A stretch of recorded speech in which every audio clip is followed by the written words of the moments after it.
In the remote reaches of the Alaskan wilderness, an isolated research facility known as Project Genesis stood as a bastion of scientific inquiry. Its purpose was cloaked in secrecy, known only to a select few scientists chosen for their expertise in paranormal phenomena. Dr. Elena Graves, a renowned parapsychologist, led the team. Her colleagues Dr. Mark Harlow, a physicist fascinated by quantum anomalies, and Dr. Emily Chen, a neuroscientist specializing in human perception, shared her passion for unraveling the mysteries of the unknown. The facility, a series of interconnected buildings surrounded by dense forest, exuded an eerie silence. Inside, the air was thick with anticipation, punctuated by the hum of high-tech equipment. The team's latest experiment aimed to isolate and study an entity detected during previous tests, a presence they believed was responsible for unexplained disturbances and anomalies. Dr. Graves was the first to notice the changes. They were subtle at first. A chill in the air, faint whispers, and shadows that seemed to move independently. The entity, nicknamed Eidolon, was becoming more active. Despite her colleagues' growing unease, Dr. Graves felt exhilaration. This was the breakthrough they had been waiting for. As the experiment progressed, the manifestations intensified. Equipment malfunctioned inexplicably, data was corrupted, and personal items went missing only to reappear in impossible places. Dr. Harlow, initially skeptical, began to waver when he felt an unseen hand grip his shoulder during a late-night analysis session. Dr. Chen, sensitive to atmospheric changes, started having vivid nightmares. In these dreams, a dark figure lurked at the edge of her vision. Its features obscured, but its presence unmistakable. She felt its gaze, a palpable weight that followed her even after she woke. The team's mental states deteriorated as days passed. Sleep became elusive, tempers flared, and paranoia took root. Dr. Graves, normally composed, became obsessed with the entity, convinced they were on the brink of a historic discovery. She insisted on continuing the experiment despite the increasing dangers. One night, as a storm raged outside, the team gathered in the main lab. They prepared for a critical phase of the experiment, attempting to communicate directly with Eidolon. The room was filled with the hum of machinery and the eerie glow of monitors.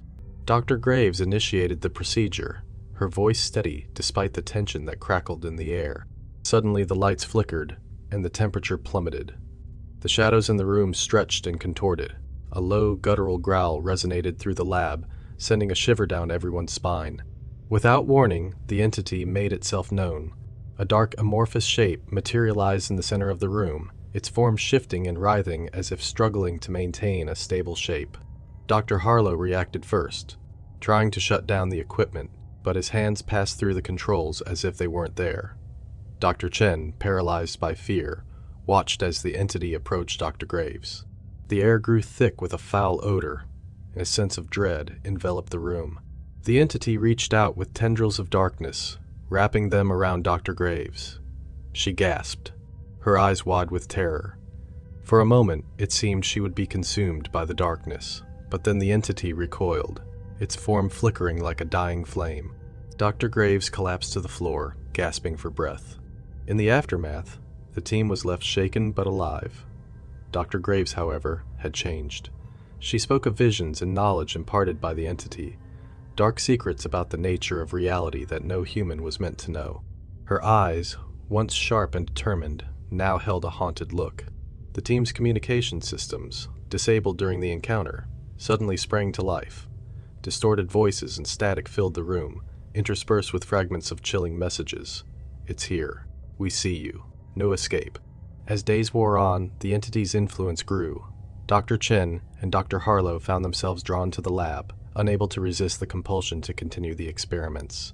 They experienced strange phenomena: lost time, shared hallucinations, and an overwhelming sense of being watched.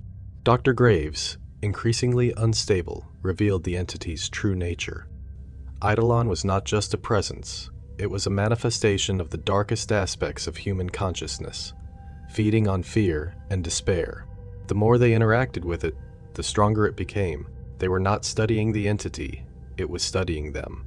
Realizing the danger too late, the team attempted to leave the facility, but the forest had become an impenetrable maze, and the entity's influence extended far beyond the walls of the lab.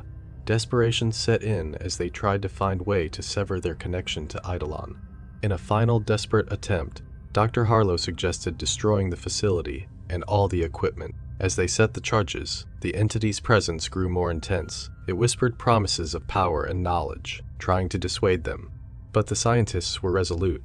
The explosion rocked the forest, a fiery inferno consuming the facility. As the team watched the flames, they felt a momentary sense of relief, believing they had succeeded. But as the smoke cleared, they realized the truth. The entity had not been destroyed. It had been released. In the following days, reports of strange phenomena began to surface in nearby towns. People spoke of shadowy figures, chilling whispers, and an overwhelming sense of dread. The entity had found new hosts, spreading its influence like a virus.